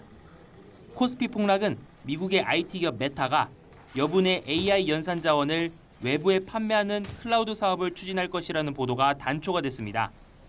컴퓨팅 자원이 부족하지 않다는 인식을 자극해 반도체 종목이 고점을 통과했다는 우려가 나오면서 미국 증시에서 반도체 종목 등이 급락한 직격탄을 맞았습니다. 엄청난 AI 데이터 센터를 져서 소위 말한 AI의 패권을 자기네들이 쥐겠다는 경쟁을 했었잖아요. 우리는 이때까지 없고 막 그 소위 말하는 공급 부족이었었다고 생각을 했었는데 반도체 대형주이자 코스피 대장주인 삼성전자는 9.06% 폭락한 28만 6천 원으로 SK하이닉스는 14.57% 떨어진 218만 7천 원으로 무너졌습니다. 개인이 6조 2,600억 원 넘게 순매수하며 지수를 방어했지만 외국인이 4조 4천억 원 넘게 팔았고 기관도 2조 원 넘게 순매도했습니다. 코스피와 마찬가지로 하락 출발한 코스닥도 매도 사이드카가 발동됐습니다. 기계장비와 전기전자 등 업종 전반이 약세를 보이며 6.74% 떨어진 866에 마감해 900선이 무너졌습니다. 케빈 워시 미국 연준 의장의 인플레이션 위기가 누그러졌다는 언급으로 달러 강세는 다소 진정됐지만 강달러 기조는 유지됐고 외국인의 대규모 국내 주식 순매도도 겹치면서 환율은 주간 거래 종가 1,555.8원으로 다시 금융위기 이후 최고치를 기록했습니다. YTN 윤태인입니다. 경제협력개발기구 OECD가 반도체 호황이 끝이라는 전망은 시기상조라고 밝혔습니다. 2026 한국경제 보고서를 낸 용 파를리우센 OECD 한국 스웨덴 데스크 한국경제 담당관은 반도체 슈퍼사이클이 곧 종료될 거란 견해에 대해 묻는 질문에 시기상조라고 생각한다며 한국이 지속적으로 반드시 잘 성장할 것이라고 생각한다고 내다봤습니다. OECD는 올해 한국 국내 총생산 증가율 전망치를 한 달 전에 발표한 대로 올해엔 2.6%, 내년엔 1.9%라고 밝혔습니다. 반도체 업계 호황 등에 힘입어 집값 급등세를 보였던 경기도 화성 동탄 아파트 가격이 이번 주에는 1.46% 올라 상승폭이 소폭 둔화됐습니다. 한국부동산원이 오늘 발표한 6월 5번째 주 주간 아파트 가격 통계를 보면 이번 주 동탄 집값 상승률은 1.46%로 각각 2.22%와 1.65%였던 6월 셋째 주, 넷째 주보다 오름폭이 줄었습니다. 전세난이 심각한 서울 일대에선 아파트 전세 가격이 지난주보다 0.05%포인트 낮은 0.3%가 오른 것으로 조사됐습니다. 특히 올해 상반기까지는 5.11%가 오른 것으로 집계됐는데 부동산원은 역세권과 학군지 등 선호단지 위주로 전세 수요가 유입되며 상승 계약이 체결된 것으로 분석됐습니다. OECD가 2026 한국경제보고서에서 우리나라 부동산 과세를 거래세 위주에서 보유세 위주로 바꿀 것을 권고했습니다. OECD는 회원국 평균을 보면 부동산 세수의 56%가 보유세지만 한국은 29.4%에 불과하고 대신 거래세가 50.4%를 차지한다며 부동산 과세를 양도소득세 같은 거래세 위주에서 보유세 위주로 전환해야 주거 이동성 등을 뒷받침할 수 있다고 조언했습니다. OECD는 한국의 부동산 관련 세금 자체는 회원국 평균에 비해 높은 편이라고 밝혔습니다. 이란 전쟁 여파로 석유류 가격이 큰 폭으로 오르면서 소비자 물가가 2달 연속 3%대 상승률을 이어갔습니다. 석유류 물가는 4년 만에 상승폭이 가장 컸습니다. 보도에 오인석 기자입니다. 지난달 소비자 물가는 3.2% 올라 2년 6개월 만에 가장 큰 폭으로 상승했습니다. 5월 3.1%에 이어 2달 연속 3%대 상승률입니다. 이란 전쟁 여파로 국제 유가가 오르며 석유류 물가가 24.7% 상승한 영향이 컸습니다. 석유류 가격은 전체 소비자 물가를 0.93%포인트 끌어올렸습니다. 상승폭은 러시아 우크라이나 전쟁 초반인 2022년 7월 이후 거의 4년 만에 가장 컸습니다. 휘발유는 전월에 이어 23.1% 올랐고 경유는 33.7%, 등유도 23.1% 상승했습니다. 정부는 석유 최고 가격제로 6월 소비자 물가 상승률을 0.4%포인트 낮추는 효과가 있었다고 분석했습니다. 농축수산물 물가는 3.2% 오르며 전체 물가를 0.24%포인트 밀어 올렸습니다. 파가 37.1% 상승했고 쌀과 국산 쇠고기, 달걀과 조기도 올랐습니다. 농산물에서 파가 이번 달에 좀 크게 상승한 품목인데요. 최근에 더운 기상으로 인해 생육 지연이라든지 이런 부분으로 인해서 크게 상승하였습니다. 국제 항공료는 28.2%, 해외 단체 여행비는 24.3%가 오르며 상승세가 두드러졌습니다. 체감 물가를 나타내는 생활 물가 지수는 3.4% 올라 2달째 3%대가 이어졌습니다. 한국은행은 7월 소비자 물가 상승률은 국제 유가 하락과 정부 물가 안정 대책의 영향으로 6월보다 다소 낮아질 것으로 예상했습니다. 정부는 하반기 물가 상승률을 3% 이내로 관리하는 데 전 부처가 총력을 다하겠다고 밝혔습니다. YTN 오인석입니다. 지난달 농축수산물 소비자 물가가 지난해보다 3.2% 올랐는데 품목별로 보면 실제 식탁에 자주 오르는 식재료는 이보다 훨씬 큰 폭으로 오른 것으로 나타났습니다. 최근 외식 브랜드도 잇따라 가격을 올리면서 소비자들의 체감 물가 부담은 더욱 커지고 있습니다. 오동건 기자입니다. 마트 정육 코너. 가격표를 유심히 살펴보는 소비자들이 눈에 띕니다. 소고기가 10%는 더 올란 것 같아요. 지난달 농축수산물 소비자 물가 상승률은 3.2%, 전체 소비자 물가 상승률과 같은 수준입니다. 겉으로 보면 물가 부담이 크지 않아 보이지만 품목별로 보면 사정은 다릅니다. 국산 소고기는 7.5%, 돼지고기 4.5%, 달걀은 10.3%, 쌀은 11.7%나 올랐습니다. 고기와 쌀, 달걀처럼 식탁에 자주 오르는 핵심 식재료가 큰 폭으로 올랐습니다. 반면 양배추는 19.7%, 당근 13.4%, 마늘과 오이는 각각 11% 하락했습니다. 대부분 채소류의 가격은 내렸지만 지출 비중이 큰 고기와 쌀 등이 큰 폭으로 오르면서 소비자들이 체감하는 밥상 물가 부담은 더 커질 수밖에 없습니다. 외식 물가도 잇따라 오르고 있습니다. 국내 치킨은 일부 사이드 메뉴 가격을 인상했고 더본코리아는 11개 브랜드 일부 메뉴 가격을 평균 11% 올렸습니다. 롯데리아도 버거 단품 가격을 평균 2.9% 인상하는 등 외식업계도 원가 부담을 이유로 잇따라 가격 조정에 나서고 있습니다. 걱정은 여기서 끝나지 않습니다. 최근 수급 불안으로 가격 변동성이 커진 달걀도 물가 안정의 또 다른 변수입니다. 달걀은 제과, 제빵은 물론 각종 가공식품의 주요 원료여서 먹거리 전반으로 가격 인상이 이어질 수 있다는 우려가 나옵니다. 원재료 가격 상승은 외식과 가공식품 가격으로 연쇄적으로 반영되는 경우가 많습니다. 결국 소비자들이 체감하는 밥상 물가 부담도 시간이 지나면 더 커질 수 있다고 생각됩니다.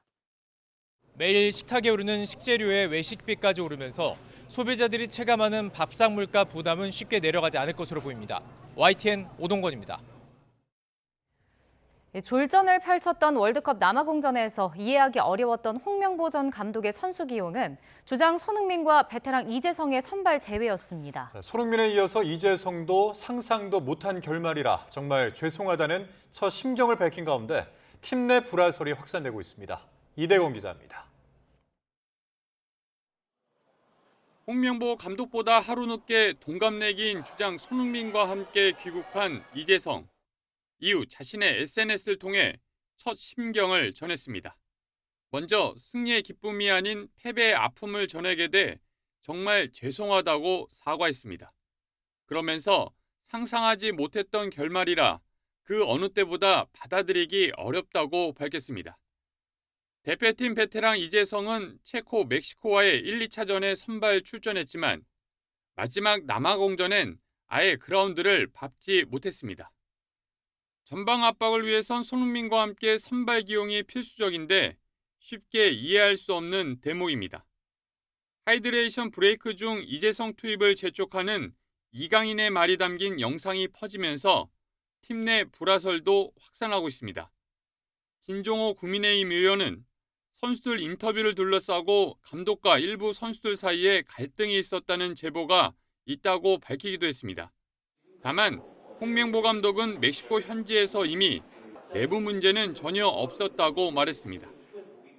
전혀 저희는 이제 그런 거를 내부적에 같이 있으면서도 느끼지 못하고 있고 선수들과의 관계 이런 걸 전혀 느끼지 못하고 있는데 축구협회도 인터뷰 문제로 손흥민과 이재성이 선발에서 제외되었다는 건 사실이 아니라는 입장입니다. YTN 이더원입니다.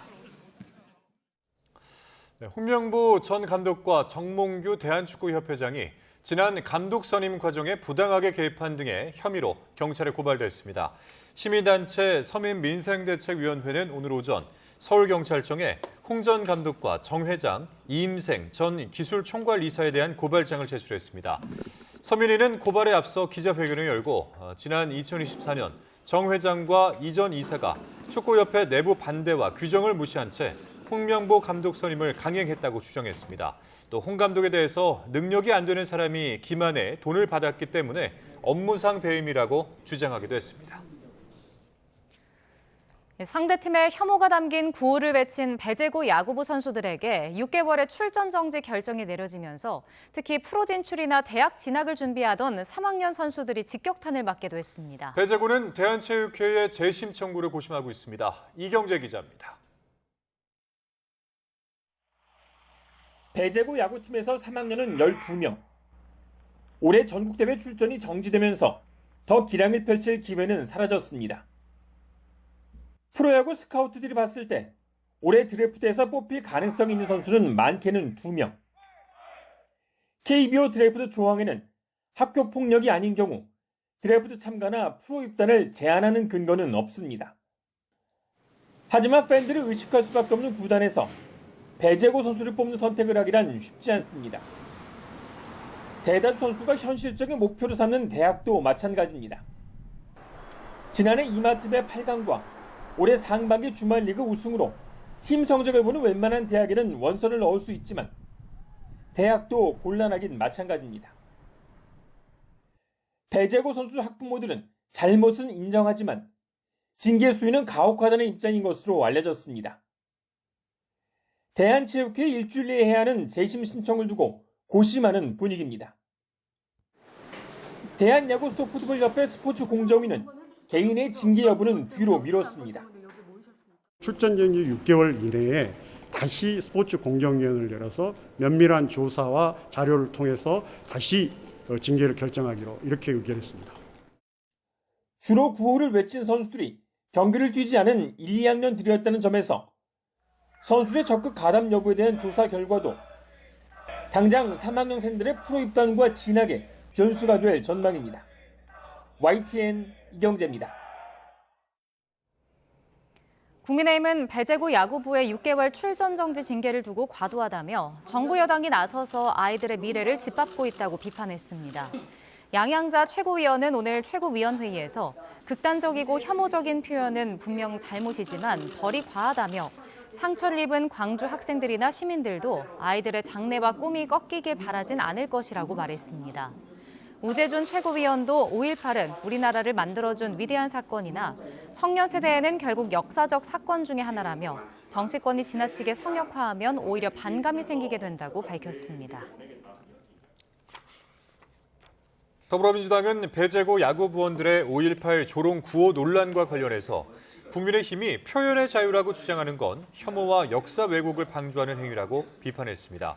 강준현 수석 대변인은 오늘 서면 브리핑에서 교육 현장에서 조롱과 혐오의 언어가 일상화되고 분열과 갈등을 조장하는 현실에 국민이 개탄하고 있다며 이같이 밝혔습니다.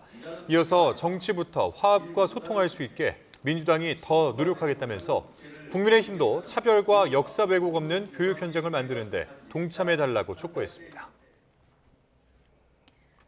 이재명 대통령이 반도체 등 첨단 산업 대규모 지방 투자인 3대 메가 프로젝트와 관련해 왜 우리 동네는 안 되는 것이냐고 분열적으로 접근하면 안 된다고 당부했습니다. 이 대통령은 오늘 충청권 첨단 산업 발전 비전 보고회에서 주민들은 섭섭할 수 있지만 정치하는 사람들이 그런 식으로 같이 부와 뇌동에 화내면 동네가 발전하겠냐면서 이같이 말했습니다. 이어 지역에 유용한 그리고 효율적인 산업이 입지할 수 있도록 준비 설득하고 필요한 인프라를 갖춰 유인해 나가야 한다고 조언했습니다. 이 대통령이 이번 3대 메가 프로젝트로 청년에게 더 큰 기회가 주어질 수 있도록 모두가 힘을 모아달라고 당부했습니다. 상대적으로 낮은 2030 청년층 지지율을 고려한 것이라는 해석도 나오고 있습니다. 정인용 기자입니다. 이재명 대통령은 충청권 첨단 산업 발전 보고회를 마치고 돌아와 수석 보좌관 회의를 주재했습니다. 이 대통령은 3대 메가 프로젝트가 단순히 지방에 대한 시혜가 아니라며 우리나라가 4차 산업혁명의 최종 승자가 되는 유일한 길이자 미래 세대를 위한 역사적 결단이라고 밝혔습니다. 미래 30년을 책임지고 전국의 모든 청년에게 더 큰 기회의 창을 열어줄 이 길에 국민과 기업, 정부, 정치권 모두 하나된 힘을 모아주시기를. 특히 반도체 수출 호황에 따라 적자는 초과 세수가 예상되고 있다는 점도 재차 짚었습니다. 이를 활용해 미래 세대를 위한 안정적인 투자 재원을 조성하는 데 만전을 기해달라고 주문했습니다. 역대급 기업 성과급과 코스피 지수, 부동산 등 자산 격차에 따른 청년 소외감을 이대로 둘 수는 없다는 판단에 따른 걸로 보입니다. 미래 성장 동력 창출과 동시에 해결해야 될 가장 큰 과제 중에 하나는 사회 곳곳에 깊숙이 자리한 불균형과 격차의 완화입니다. 실제로 이번 주 MBS 여론조사를 보면 국정 지지율이 소폭 반등하긴 했지만 2030 젊은 층의 지지율은 상대적으로 낮은 것으로 나타났습니다. 이 대통령은 공정한 노동시장 형성과 골목경제 활성화는 물론 청년을 포함한 모두의 자산 사다리 구축에도 총력을 기울여달라고 당부했습니다. 이 대통령은 참모들과 청년 예산 분석과 정책 개선 방안을 논의하는 등 당분간 청년 민심을 겨냥한 행보를 이어갈 걸로 보입니다. YTN 정인용입니다. 광주 여고생 살해범 장윤기의 범행 증거를 현직 경찰관인 그의 아버지가 없앤 것으로 드러났지만 현행법상 친족 특례 조항 때문에 처벌을 면했습니다. 사법 처리가 불가능해지면서 부실 수사와 제 식구 감싸기 논란이 커지자 결국 경찰청이 해당 경찰관에 대한 감찰에 전격 착수했습니다. 보도에 오선열 기자입니다. 지난 5월 5일 광주 도심에서 길 가던 17살 여고생을 납치해 살해한 23살 장윤기. 경찰로부터 사건을 넘겨받은 검찰은 장 씨가 성폭행 의도로 범행했다고 판단하고 살인죄가 아닌 강간살인죄를 적용해 재판에 넘겼습니다. 지금 심정이 어떠십니까? 죄송합니다. 광주지방검찰청은 보안 수사를 통해 장 씨가 갖고 있던 성인용품이 심하게 훼손된 점과 지인들과의 대화 기록 등을 토대로 성범죄 의도를 밝혀냈습니다. 하지만 이 과정에서 현직 경찰관인 장 씨의 부친 A 경감이 아들이 구속된 이튿날 원룸에 들어가 핵심 증거들을 버리거나 불태운 사실이 확인됐습니다. 검찰은 장 씨의 아버지가 성인용 인형을 해체한 뒤 여러 장소에 폐기했고 장 씨의 과거 휴대전화도 훼손한 것으로 확인했다며 충분한 증거를 수집해 재판에서 장 씨의 혐의 입증에 최선을 다하겠다고 밝혔습니다. 성인용 인형 실물은 결국 경찰이 촬영한 영상 등 자료만 재판의 증거로 제출됐습니다. 경찰은 인형에서 채취한 장 씨의 유전자 정보와 감식 보고서, 훼손 상태를 촬영한 동영상 등을 확보했기 때문에 실물을 압수할 필요성은 없었다고 밝혔습니다. 촬영을 다 남겨놨어요. 네, 남겨놓고 유혈돌에 있는 혹시 DNA 이런 부분도 확인 차원 유전자 가지고 다 했어요. 그래서 굳이 유혈돌 자체에 대해서 압수할 필요성이 더욱이 장윤기의 부모에 대해선 친족이 저지른 증거인멸은 처벌하지 않는다는 형법상 특례 조항을 고려해 형사 입건하지 않았습니다. 법적 처벌이 가로막히고 제 식구 감싸기라는 비판 여론이 쇄도하자 경찰청은 A 경감의 조직적인 증거인멸 경위와 초동수사 과정에 문제가 없었는지 파악하기 위해 전격 감찰에 착수했습니다. YTN 오선일입니다. 더불어민주당 정책위 의장인 한정혜 의원이 형법상 범인 은닉죄, 증거인멸죄 등에 적용되는 친족특례 조항을 삭제하는 내용의 형법 개정안을 대표 발의했습니다. 한 의원은 변화한 시대 흐름에 맞춰 형법상 친족특례 제도를 폐지해 강력 범죄에 대한 철저한 수사와 가해자에 대한 합당한 처벌이 이루어지도록 하겠다고 강조했습니다. 장마가 소강 상태에 들면서 내일 낮까지는 더위 속에 때때로 소나기가 쏟아지겠습니다. 내일 오후나 밤에 다시 장맛비가 시작되는데 제주도를 시작으로 주말에는 충청 이남, 일요일에는 수도권과 강원도까지 호우가 내리겠습니다. 정희윤 기자입니다. 남부와 충청 일부까지 첫 장맛비를 뿌린 정체전선이 잠시 내려간 도심. 구름이 햇빛을 가린 덕분에 기온이 다소 내려갔지만 습도가 높아져 한낮 기온은 여전히 30도를 오르내렸습니다. 경기 여주와 충남 공주 등 일부 지역은 체감 온도가 33도 안팎까지 올랐습니다. 이 같은 더위는 하루 정도 더 이어집니다. 정체전선이 북상하기 전 금요일 낮까지는 전국적으로 30도 안팎의 기온이 예상되고 대기 불안정으로 소나기가 오는 곳이 있어 습도 높은 더위가 예상됩니다. 잠시 숨고르기를 한 정체전선은 내일 밤부터 다시 활성화해 북상하겠습니다. 내일 밤 제주도에 비를 뿌린 뒤 주말에는 충청 이남, 휴일에는 서울을 비롯한 수도권과 강원도까지 영향을 미칠 전망입니다. 이번에도 제주도와 전남 해안은 주말까지 강하고 많은 비가 집중될 것으로 우려됩니다. 수도권과 강원도는 휴일인 일요일부터 많은 비가 예상되는데 전국적인 장맛비는 다음 주까지 길게 이어질 뿐 아니라 호우특보 수준으로 강하고 많은 양이 쏟아질 가능성이 큽니다. 기상청은 장마철 집중호우로 산사태와 홍수, 침수 등 피해가 발생할 수 있다며 철저한 대비를 당부했습니다. 5일부터 7일까지는 이 북서쪽에서부터 접근하는 기압골이 이 정체전선과 함께 이 저기압을 발달시키면서 우리나라 북쪽까지 굉장히 일시적으로 비구름대를 폭넓게 남북으로 폭넓게 발달시키는 시기가 오는데요. 호우특보가 발표될 가능성도 있으니까요. 기상청은 장마철로 돌입한 가운데 당분간 강한 호우와 무더위가 반복해 나타나겠다며 호우 대비는 물론 온열 질환에 걸리지 않도록 건강관리가 중요한 시기라고 강조했습니다. YTN 정혜윤입니다. 이재명 대통령이 이번 주부터 본격적인 장마가 시작된다며 각 지방정부에 철저한 선제 점검을 당부했습니다. 이 대통령은 오늘 청와대에서 주재한 수석 보좌관 회의에서 7월 장마는 이례적인 데다 괴물폭우 같은 극단적 호우도 우려된다며 이같이 말했습니다.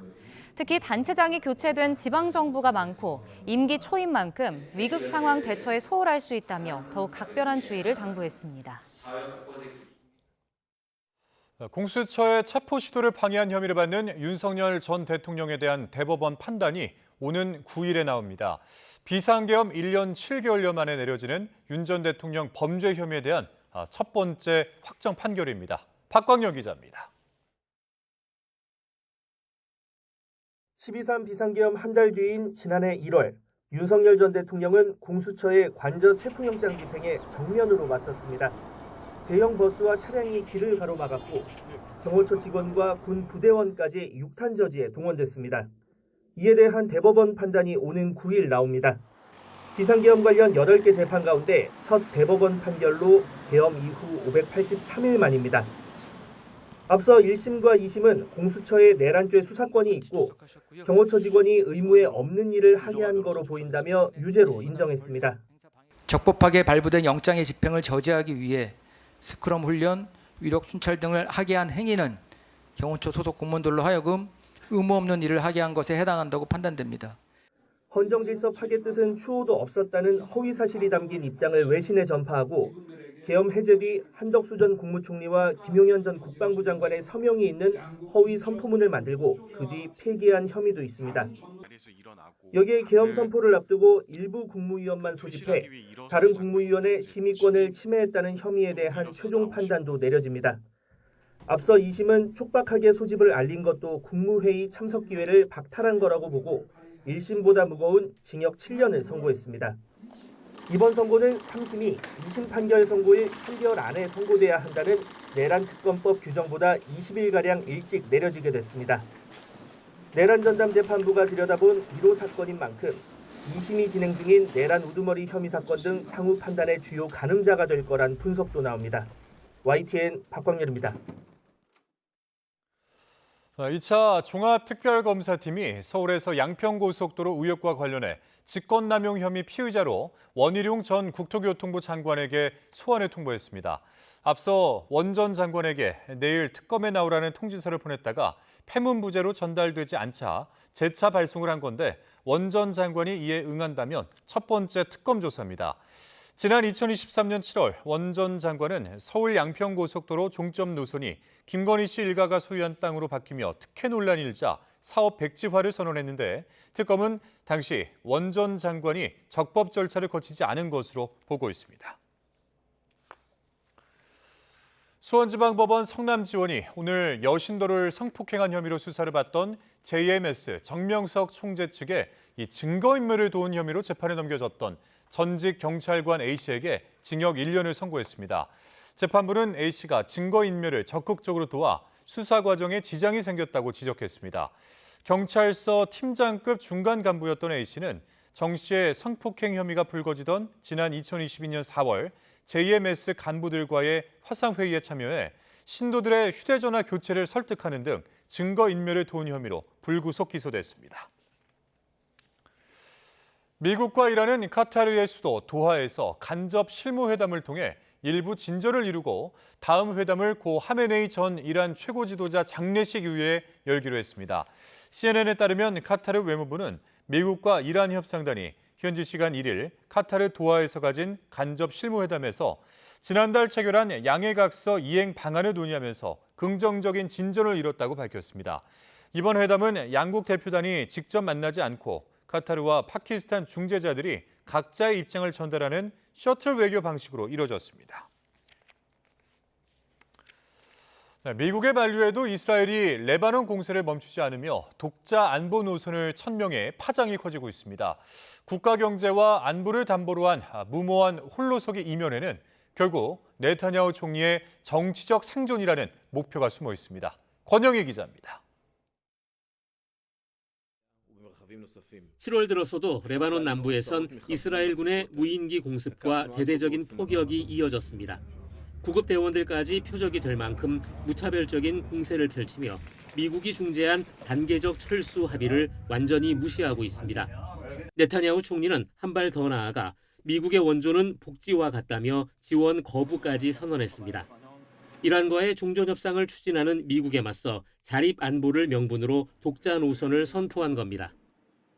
וההתעקשות שלנו שאנחנו לא יוצאים מדרום לבנון עד שהאיום לא בטל. וכל עוד חיזבאללה חמוש נמצא פה, מאיים עלינו, אנחנו נשארים פה. 전문가들은 국가 안위가 달린 이 무모한 도박의 진짜 배경으로 네타냐후 총리 개인의 정치적 명주를 지목합니다. 현재 부패 혐의로 재판을 받으면서 극우 강경파의 지지로 간신히 정권을 유지하고 있습니다. 미국의 압박에 굴복해 전쟁을 멈추면 연정이 붕괴돼 곧바로 실각과 사법 처리 위기에 처합니다. 이 때문에 고의로 미국과의 갈등을 키워 내부 보수층을 결속하고 있다는 겁니다. 하지만 홀로 서기는 쉽지 않습니다. 당장 미국의 군사 지원이 끊기면 아이언돔 등 핵심 방공망 미사일은 수개월 내에 바닥납니다. 게다가 미국의 빈자리를 채우려 무리하게 전시 경제로 전환할 경우 막대한 세금 부담과 안보 불안으로 국가 부도 사태까지 맞을 수 있습니다. This is devastating for Netanyahu, not only because he pursued a strategy that has failed, also because he was long perceived as Mr. America, with his incredible eloquence in American English, he could run circles around any American president and get America to do Israel's bidding. 네타냐후는 오직 정치적 생존을 위해 조국의 안위는 물론 수십 년간 이어진 국제 질서마저 통째로 흔들고 있습니다. 미국과의 결별도 불사하겠다는 위험한 도박이 지구촌 전체를 예측 불가능한 파국으로 몰아넣고 있습니다. YTN 권영입니다.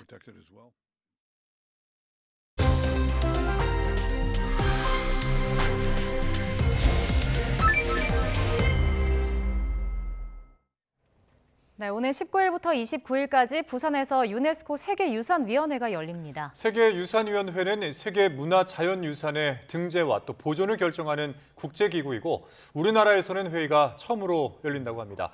유네스코 세계유산위원회를 준비하고 있는 허민 국가유산청장을 스튜디오로 모셨습니다. 어서 오시죠. 어서 오십시오. 네, 안녕하십니까. 반갑습니다. 네, 이제 행사가 얼마 안 남아서 좀 막바지에 분주하실 텐데 오늘 먼저 출연해 주셔서 감사드립니다. 감사하고요. 오늘도 오전에 저희들이 총괄적으로 지금까지 했던 걸 다 점검하는 그런 큰 회의를 열었습니다. 네. 저희가 지금 조금 전에 세계유산위원회에 대해서 네. 잠깐 언급을 했는데 이게 구체적으로 어떤 기구가 어떤 역할을 하는지도 설명해 주시죠. 저희들이 보면 이제 유엔이라는 정치기구죠. 그 뉴욕에 있잖아요. 근데 이제 파리에 있는 유네스코는 교육, 문화, 과학의 집합체인 국제기구입니다. 네. 서로 양대 축이죠. 그래서 유네스코에서는 또 그 가운데 저희들이 이번에 여는 세계유산위원회는 유네스코 하는 그 위원회가 가장 큽니다. 이번에 196개국의 대표단과 함께 약 3천 명의 세계인들이 오기 때문에 국내인까지 하면은 저희 뭐 7, 8천 명이 하루에 움직인다는 것이고요.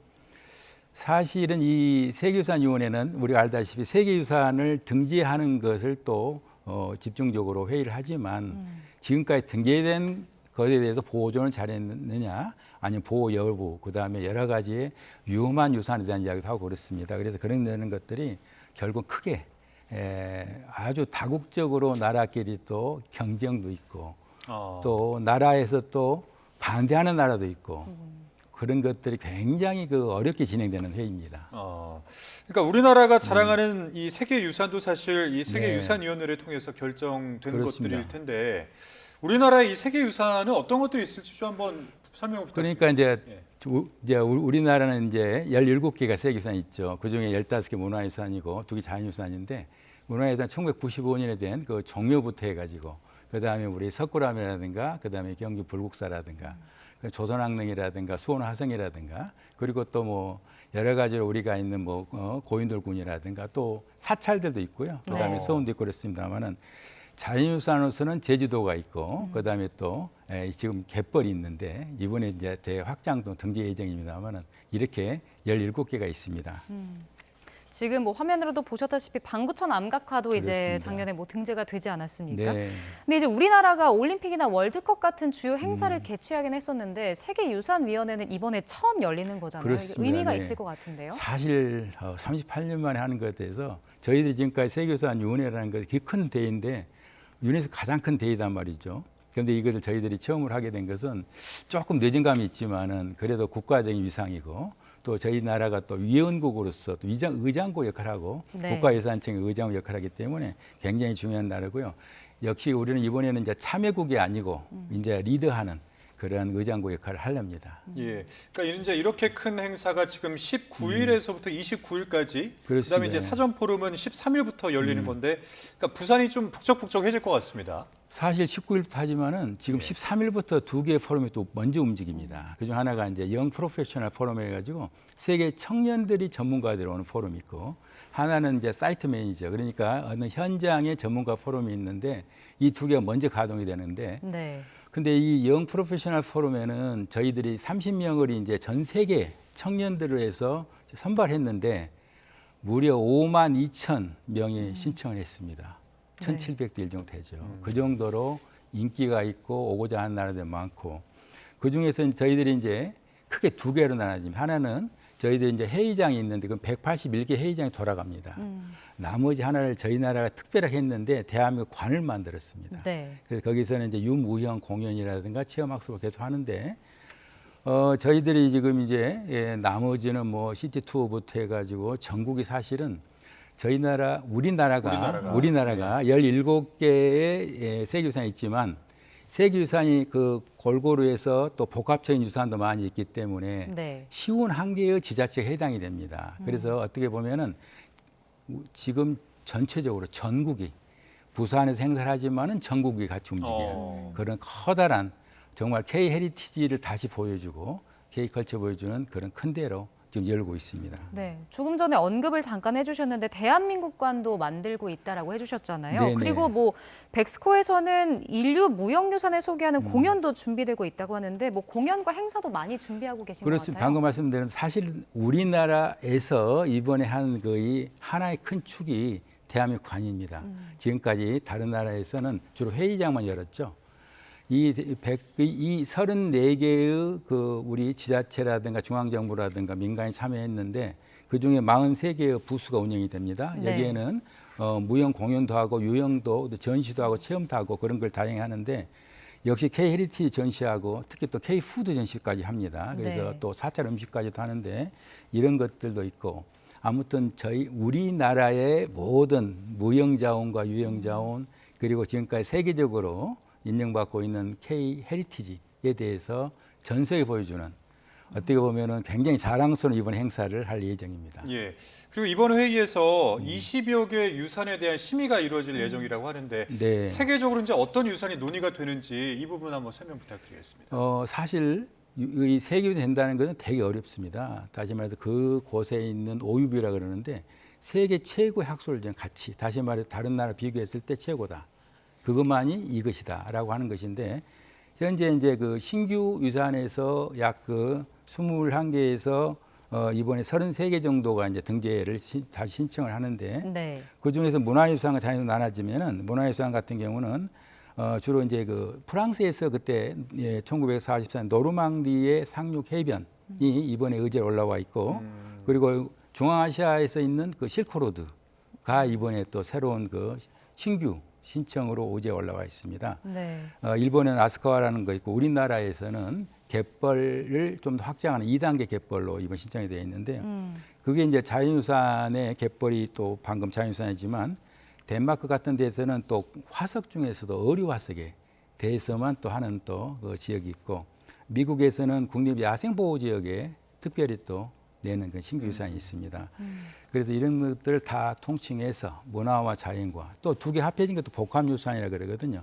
이렇게 해서 하는데 모두에 말씀드렸습니다마는 굉장히 경쟁이 세고 또 안 되게 하는 나라들도 있고 굉장히 서로 또 뭉치기도 하고 하는 굉장히 외교전도 치열합니다. 네. 그래서 되기도 어렵습니다. 지금 뭐 등재 신청된 것들을 좀 소개해 주셨는데 뭐 경쟁이 심하다고 하셨잖아요. 네. 근데 이제 우리 국민 입장에선 사실 잠깐 말씀해 주신 갯벌 세계 자연유산 2단계 확대 등재가 네. 좀 관심을 받을 수밖에 없거든요. 어떤 의미가 있을까요? 사실은 우리나라의 갯벌은 굉장히 많은 생태계 보고입니다. 지금 그 안에는 아주 작은 뭐 박테리아가 풍부하고 또 미네랄이 아주 풍부해요. 그렇기 때문에 2021년에 1단계로 갯벌이 선정이 된 거죠. 네. 그 지역을 보면 21년에는 서천이라든가 고창, 신안, 그다음에 보성, 순천이 됐었는데 이번에 좀 더해서 고흥이라든가 무안, 서산, 여수들이 합해지는 그런 것이어서 사실 갯벌은 그 생태계 보고와 철새 그리고 안에 있는 미네랄도 있지만 저희들이 먹는 반지랑 이런 것들이 엄청나게 좋은 지금 아주 좋은 그 영향을 갖고 있거든요. 네. 조금 넓히면 이 갯벌이 우리나라 서해안에서 있고 그다음에 좀 이제 북한과 중국까지 넓어지는 그 갯벌인데 현재 유네스코하고 함께 앞으로 갯벌을 확장해서 다국적인 회의를 할 예정입니다. 그래서 그거는 좀 더 저희 지켜보면서 공들여서 또 가고 있습니다. 네, 이번 회의를 어떻게 좀 준비하고 계신지 마지막으로 짤막하게 좀 한 말씀 부탁드립니다. 지난해부터 작년에 APEC이 있었고 이번에는 이제 그 세계유산위원회를 국가에서 대통령령으로 만든 큰 행사였고 이 행사가 작년 10월부터 저희 국가유산청에서는 준비기획단을 발족을 했고 부지런히 지금까지 달려왔습니다. 네. 그래서 부산 백스코에서 1, 2전시관 그다음 오디토리움 전체를 빌려서 하는 행사고 아까 말씀하신 대로 전국이 다 함께 이렇고 또 서울에 오는 분들도 경복궁 같은 그런 궁궐도 보면서 또 부산 내려가고 제주도 가는 이런 여러 가지 프로그램을 같이 운영하기 때문에 굉장히 큰 성과를 내려고 노력하고 있습니다. 네, 알겠습니다. 오늘 말씀 여기까지 듣겠습니다. 지금까지 허민 국가유산청장과 함께했습니다. 오늘 말씀 고맙습니다. 고맙습니다. 네, 감사합니다.